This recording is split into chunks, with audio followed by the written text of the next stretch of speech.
ایک بزرگ تھے, مجھے یاد آتا ہے جی, یہ جو ہے نا ننکانہ صاحب کے پاس کوئی گاؤں ہے, ہمارے ایک دوست ہے میاں اشرف صاحب, بڑے زبردست آدمی, وہ مجھے ایک دفعہ لے گئے تھے, اور عجیب حبیب الرحمان وہاں نظام الدین ایک بزرگ تھے مجذوب, وہ ان کے عرس پہ لے گئے تھے.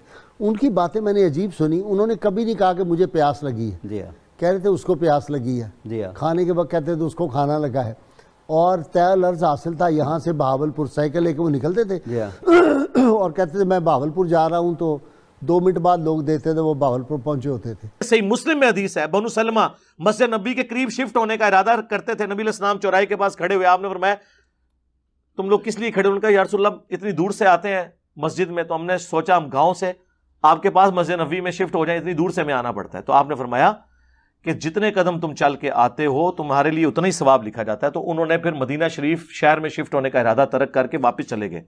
تو حضور کو تو مشورہ دینا چاہیے تھا کہ بعد میں غوث کتب ابدال اڑ کے آ جایا کریں گے, دوسرے ملکاں تو تسی گراں تو اڑ کے نہیں تھے آ سکتے نا.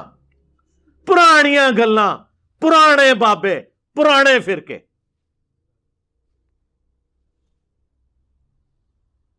اڑ لو. پھر آپ کو یہ بھی کہانی کرائیں گے کہ جی وہ دیکھیں ایک صحابی کے گھوڑے کے قدموں سے جو خاک اڑتی ہے وہ اس کے گھوڑے میں نتنوں پہ بیٹھے کوئی غوث کتب ابدال کوئی بزرگ وہاں نہیں پہنچ سکتا. اور سیدوں کے سردار غوث پاک کہتے ہیں حضرت امیر معاویہ کی سواری جب چلتی تھی نا, سواری گھوڑا ہو اونٹ ہو, تو اس کی ناک میں جو غبار آ جاتا تھا وہ ولیوں سے بہتر ہے. تو یہ تو صحابہ خود نہیں اڑ سک رہے, آپ تو بزرگوں کے اڑنے کے بارے میں کلیم کرتے ہیں. بنائی ہوئی کتنی کتنی کہانیاں بنائی ہوئی ہیں. آپ بزرگوں کے بارے میں کہہ رہے ہیں ایک رات میں 8 قرآن پڑھ لیتے تھے. ہم نے بخاری مسلم سے ثابت کیا ہے کہ صحابہ کرام علیہم رضوان سے جب نبی علیہ السلام نے کہا تم میں سے کسی کی استطاعت ہے کہ 1/3 قرآن ایک رات میں پڑھ لیں, ان کا کس کی استطاعت ہوگی؟